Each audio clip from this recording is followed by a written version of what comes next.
अस्सलाम वालेकुम। मैं आपकी होस्ट सरवत फ़ारूक और आप देख रहे हैं मेरे कुज़ीन। ये मज़ेदार मैंने हरी मूंग की दाल और पालक बनाया था, बहुत मज़ेदार सा।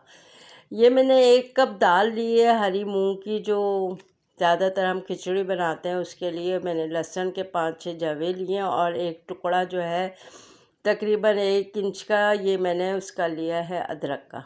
अब इनको सबको हम कूटेंगे ताकि ना एक मज़ेदार जायका से दाल के अंदर आ जाए। ये पालक है, आधी गड्डी पालक ली थी और थोड़ी सी बस मेथी डाल के इसके अंदर मैंने बनाया था। थोड़े से पत्ते तोड़ लिए थे। अब ये लहसुन अदरक और एक मैंने हरी मिर्च डाल के इसको कूट लिया। तो ये ज़रा हाथ से कूट लेंगे, ज़्यादा मज़ेदार बनेगी। वो गल जाएगी अच्छी तरह से, लहसुन गल जाएगा ये ज़रा कुटा हुआ जो मैंने डाला है। और इसको है ना हम थोड़ा नमक डाल के और पालक भी साथ डाल देंगे और मेथी भी साथ डाल के इसको हम पकाएंगे।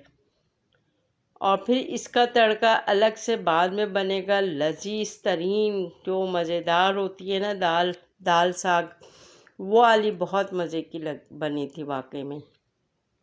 तो अब हम इसके अंदर पिसी हुई थोड़ी सी लाल मिर्चें डालेंगे। बाकी हम दूसरा मसाला इसका बनाएंगे तो उसमें भी डालेंगे थोड़ी सी।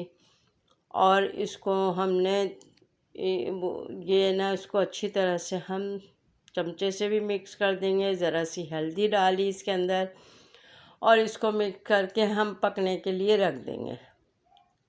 एक जवा लहसुन का नज़र आया था, वो मैंने इसमें डाल दिया और इसको पकने के लिए रख दिया।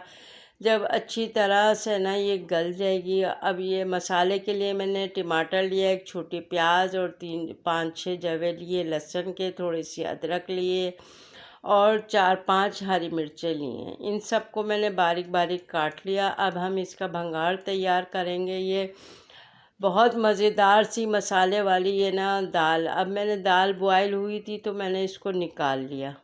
निकालने के बाद अब है ना इसको मैं अलग देगची में, फिर उस दूसरी देगची के अंदर मैंने ना बस देगची को गरम करा और उसके अंदर मैंने ना थोड़ा ऑयल डाल दिया। ऑयल डालने के बाद ज़रा सा हल्का गरम हो गया तेल, तो फिर हम इसको अब इसके अंदर तड़का लगाएंगे। देखें किस तरह से कैसा मज़ेदार सा हमने तैयार करना है इस दाल को। आपको जायकेदार बनाना है तो फॉलो ज़रूर कीजिएगा स्टेप बाय स्टेप। मैंने किस तरह से मैंने ये दाल को बनाया है। जो प्याज मैंने चकोर चकोर काट के रखी थी और लहसुन, ये डाल के हम अच्छी तरह से इसको फ्राई करेंगे। पहले लहसुन अदरक मैं साथ ही डाल दूँगी और इसको ना हल्का सा हम फ्राई करेंगे ताकि एक खुशबू ज़रा आ जाए इसके अंदर, मज़ेदार सी मसाला तैयार हो जाए।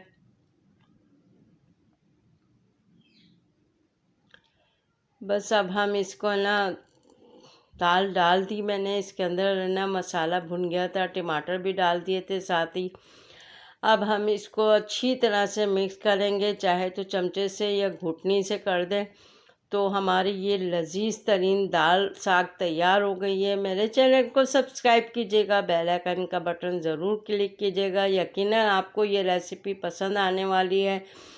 ट्राई कीजिएगा स्टेप बाय स्टेप। मैंने जिस तरह आपको बताया है उस तरह से। इसका क्लिप एक ज़रा सा मिस हो गया था, टमाटर जब मैंने डाले थे वो मैं दिखा नहीं सकी माज़रत के साथ। तो आपने लहसुन अदरक और ये फ्राई करने के बाद प्याज, ये